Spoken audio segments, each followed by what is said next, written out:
Le véritable saucisson de Lyon, c'était quelque chose qui était auparavant fait par énormément de charcutiers. Comme c'est assez long et assez compliqué à faire, c'est un savoir-faire qui s'est un peu perdu. Nous, on a choisi de travailler qu'avec des producteurs français, travailler directement avec eux aussi, de ne pas avoir d'intermédiaire. On a un peu le même credo, tu vois. Moi, dans mes restaurants, j'essaye vraiment de travailler locaux et circuits courts. On a un peu de charcuterie, ouais, pas mal de petites spécialités lyonnaises, de pâté en croûte. Pâté en croûte, pâté croûte. Ici, on dit plutôt pâté croûte.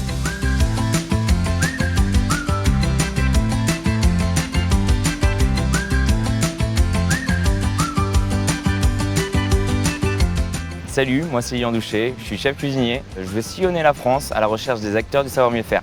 Aujourd'hui, je suis à Lyon, référence de la gastronomie française. Je vais y rencontrer Quentin, l'un des fondateurs de la Fédération française de l'apéritif. Salut Lyon. Ça va Quentin? Ça va et toi? Au top. Bienvenue à Lyon. Merci, je suis très content d'être là. Moi aussi, je suis content de t'accueillir à la Fédération française de l'apéritif. En fait, c'est une épicerie et un bar dédié à l'apéritif avec que des produits français, artisanaux et qu'on achète directement aux producteurs. Ouais, extraordinaire. Mais il n'y a plus qu'à visiter maintenant. Allez, c'est parti. Allez, on y va.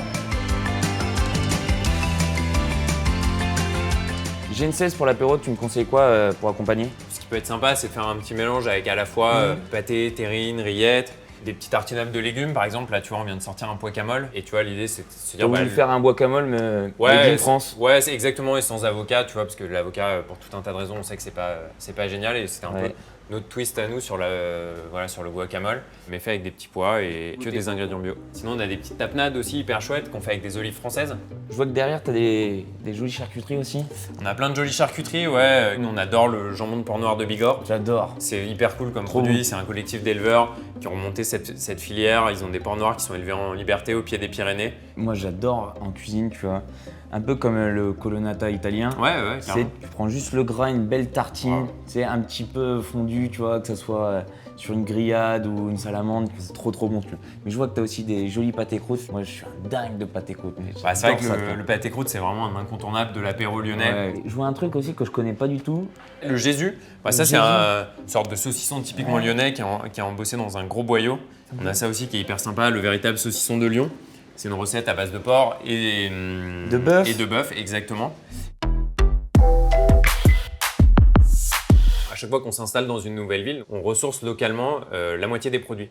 Parce qu'on ne prend pas l'apéro de la même manière à Paris, à Bordeaux ou à Toulouse. On ne consomme pas les mêmes produits, on ne prend pas l'apéro à la même heure non plus. Bon, depuis tout à l'heure, on n'arrête pas de parler d'apéro. Là, j'ai super faim. Moi, maintenant, il faut que je prenne l'apéro. Et ben, c'est parti.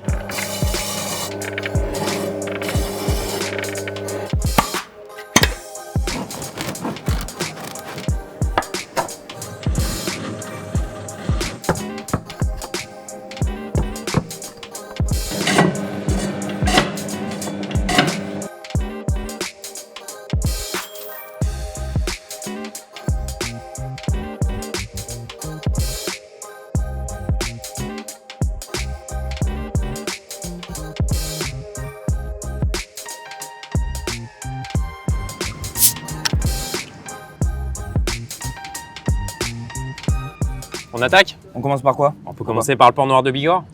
Tu vois, il y a ce côté hyper fondant en bouche, avec un petit gras qui a le goût de noisette, tu vois, qui est bien fondant. Super bon. Après, ça, c'est le véritable saucisson de Lyon. Celui que tu me racontais tout à l'heure. Exactement, avec du porc, du bœuf. C'est vrai que c'est atypique, tu vois, je trouve. C'était quelque chose qui était auparavant fait par énormément de charcutiers. Comme c'est assez long et assez compliqué à faire, c'est un savoir-faire qui s'est un peu perdu. C'est vrai qu'on aime bien à la FFA, tu vois, trouver des savoir-faire, les mettre en valeur avant qu'ils disparaissent. Et l'idée de la Fédération française de l'apéro, alors, elle est arrivée comment? À l'origine, c'était un groupe Facebook. Arnaud, mon associé, on est des amis d'enfance, on se connaît depuis la 3e.